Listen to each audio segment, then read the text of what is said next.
इसीलिए मैंने कहा था कि मनेव मनुष्याणाम कारण बंधन मोक्षेय, अर्थात यदि मन तुम्हारा स्वामी है और तुम उसके अधीन हो तो वो तुम्हें माया के बंधन में जकड़ता रहेगा, और जब तुम मन पर काबू पालोगे और उसके स्वामी हो जाओगे तो वही मन तुम्हें मोक्ष के द्वार तक ले जाएगा।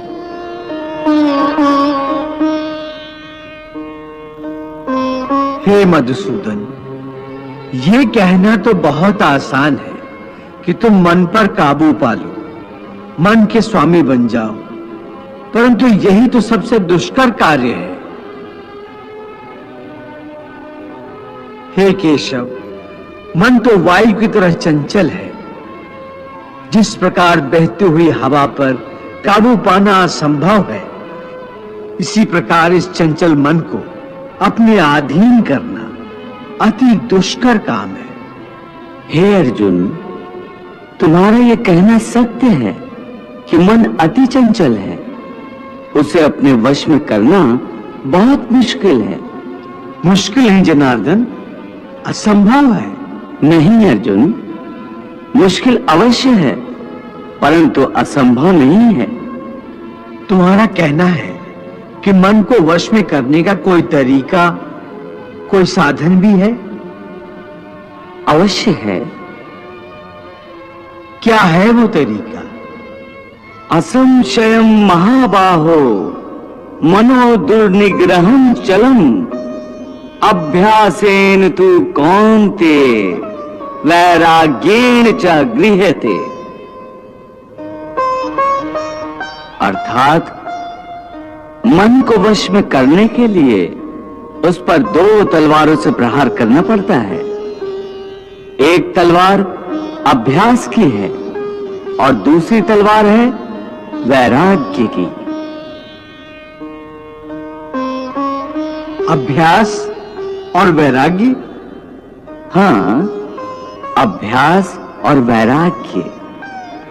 देखो अर्जुन, अभ्यास का अर्थ है निरंतर अभ्यास।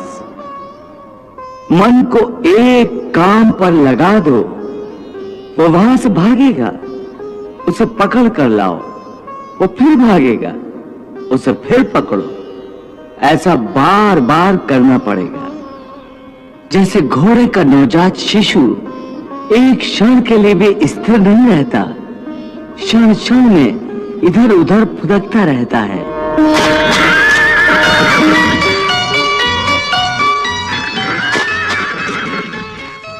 उसी प्रकार मन भी क्षण क्षण में इधर उधर फुदकता रहता है। एक चंचल घोड़े की तरह मन भी बड़ा चंचल होता है, और ऐसे चंचल मन को काबू करना उतना ही कठिन है जैसे किसी मुंहजोर घोड़े को काबू करना। ऐसे घोड़े को काबू करने के लिए सवार जितना जोर लगाता है, घोड़ा उतना ही विरोध करता है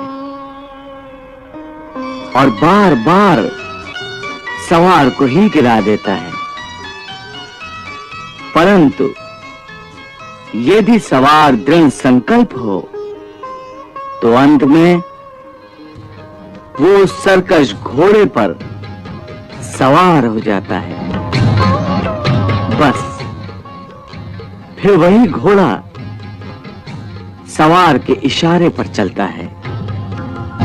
उसी प्रकार मन को भी नियंत्रण की रस्सी में बांधकर बार बार अपने रास्ते पर लाया जाता है, तो अंत में वो अपने स्वामी का कहना मानना शुरू कर देता है। इसी को कहते हैं अभ्यास की तलवार चलाना। जब अभ्यास की तलवार से ही मन ठीक रास्ते पर आ जाए, फिर वह दूसरी वैराग्य की तलवार की क्या आवश्यकता है? उसकी आवश्यकता इसलिए है कि एक बार ठीक रास्ते पर आ जाने के बाद मन फिर से उल्टे रास्ते पर न चला जाए। क्योंकि उल्टे रास्ते पर इंद्रियों के विषय उसे सदा ही आकर्षित करते रहेंगे। मिथ्या, भोग, विलास और काम की तृष्णा उसे फिर अपनी ओर खींच सकती है। इसलिए मन को यह समझना जरूरी है कि वो सारे विषय भोग मिथ्या हैं, असार हैं, योग माया के द्वारा उत्पन्न होने वाले मोह का भ्रम है।